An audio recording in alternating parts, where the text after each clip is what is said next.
RSCM, Relatório do Conselho Geral 2012. Esta apresentação se divide em 4 sessões. Primeira parte. Vamos iniciar nossa apresentação de forma orante, tendo como foco o tema do capítulo geral, A Caminho de Emaús, Lucas 24, 13 a 18.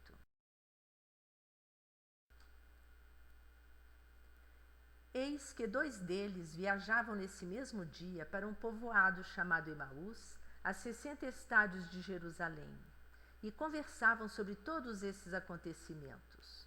Ora, enquanto conversavam e discutiam entre si, o próprio Jesus aproximou-se e pôs-se a caminhar com eles. Seus olhos, porém, estavam impedidos de reconhecê-lo. Ele lhes disse: Que palavras são essas que trocais enquanto ides caminhando?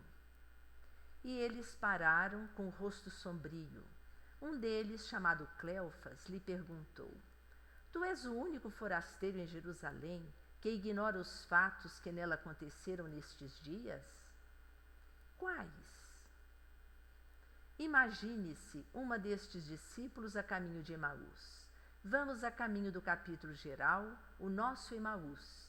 Jesus aproxima-se e pergunta-nos: Que coisas? Como responderá à questão de Jesus? O que aconteceu a Jesus, o Nazareno, que foi um profeta poderoso em obra e em palavra, diante de Deus e diante de todo o povo? Nossos chefes dos sacerdotes e nossos magistrados o entregaram para ser condenado à morte e o crucificaram. Nós esperávamos que fosse ele quem iria redimir Israel. Mas com tudo isso, faz 3 dias que todas essas coisas aconteceram. É verdade que algumas mulheres que são dos nossos nos assustaram. Tendo ido muito cedo ao sepulcro e não tendo encontrado o corpo, voltaram dizendo que tinham tido uma visão de anjos, que declararam que ele está vivo.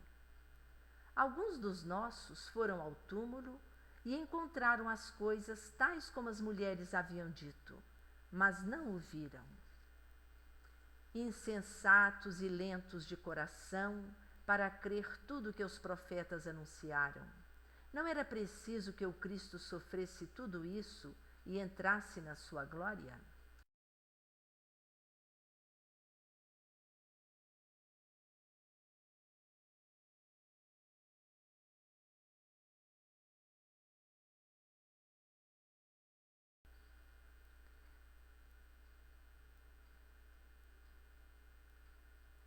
Sabemos que Jesus tem estado conosco na nossa caminhada de instituto e continua conosco ao preparar-nos para o capítulo geral. Nesta apresentação, queremos partilhar com todas algumas palavras que ouvimos no caminho durante o nosso mandato. Faço sempre o que é do agrado de meu Pai. João 8, 29. Era uma das passagens do Evangelho de João favoritas de Gaiac. Numa recente conferência, Kathleen Connell reflete quantas vezes Gaiac usa a palavra todos. Para ele, nada menos que todas as obras de zelo e todas as classes da sociedade. Porque para Gaiac há apenas uma obra: continuar a missão geradora de vida de Jesus Cristo. Kathleen continua: esta atitude de discernimento que vemos na vida de Gaiac, eventualmente, vai moldar também o dinamismo da história RSCM e ajuda-nos a compreender a razão por que, como instituto, temos passado de um apelo a outro, de um lugar para outro. O discernimento está no centro da nossa vida como RSCM. Experimentamos que a verdadeira largura e abertura do nosso carisma é ao mesmo tempo dom e desafio. Significa que precisamos de discernir em cada momento e circunstância concreta qual é a obra de Jesus Cristo à qual somos chamadas agora.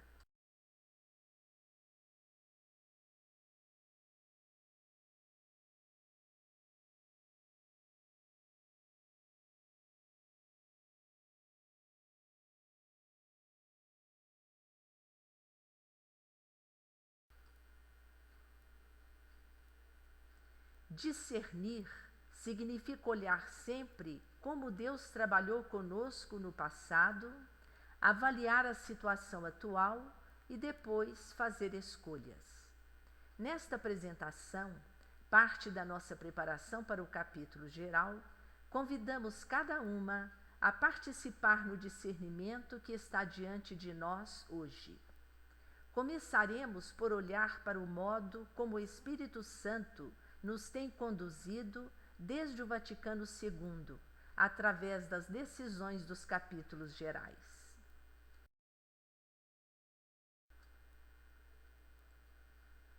– 1975. Missão, apelo à justiça.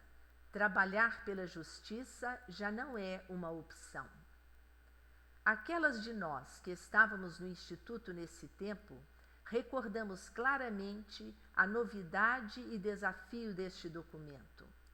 Como tivemos de nos esforçar para compreender o que isto significava, especialmente em relação aos nossos ministérios. Olhando para trás, podemos perceber que esta nova compreensão do Evangelho tem sido fundamental. Tem permeado todas as nossas deliberações e decisões desde então. –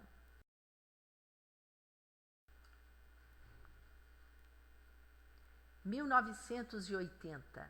Aprovação das nossas Constituições. Muitas de nós, quando lemos as Constituições hoje, ficamos maravilhadas com a sua beleza e sabedoria. Após um processo de consulta de 5 anos, elas foram apresentadas ao capítulo geral. Finalmente, depois de chegar a consenso, as delegadas aprovaram-nas por unanimidade. Na verdade, elas são um dom de Deus para nós.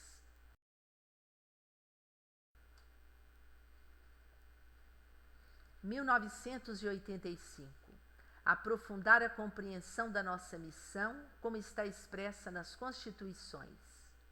Esforçamo-nos por compreender e articular a unidade da nossa missão na diversidade dos nossos ministérios.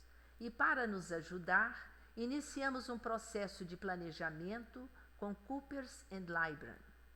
Foi exaustivo, mas hoje reconhecemos que as projeções foram corretas.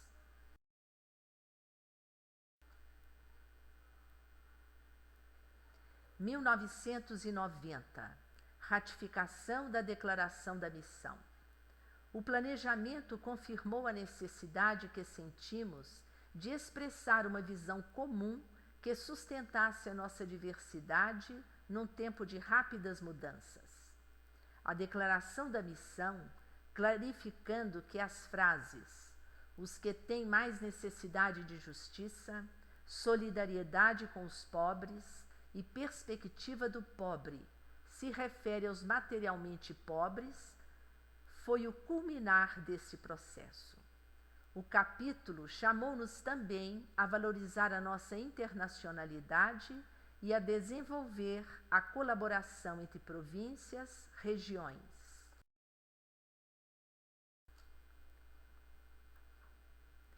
– 1995. Chamadas a ser comunidade, um corpo para a missão. Com a declaração da missão nas mãos, sentimos a necessidade nova de considerar e reafirmar o nosso compromisso de viver em comunidade. Neste capítulo, a nossa internacionalidade foi reafirmada como um dom e um fundo para a África foi estabelecido. 2001. Vida para todos no novo milênio. Globalização. Este capítulo tentou compreender e enfrentar a nova e multifacetada realidade da globalização. Foi criada a rede GPIC. A África foi indicada como prioridade para os próximos 6 anos. O capítulo articulou o foco sobre mulheres e crianças, pois são as mais marginalizadas. Fomos chamadas a criar uma nova estrutura para a formação inicial. Prossigamos agora indo à parte 2 deste relatório.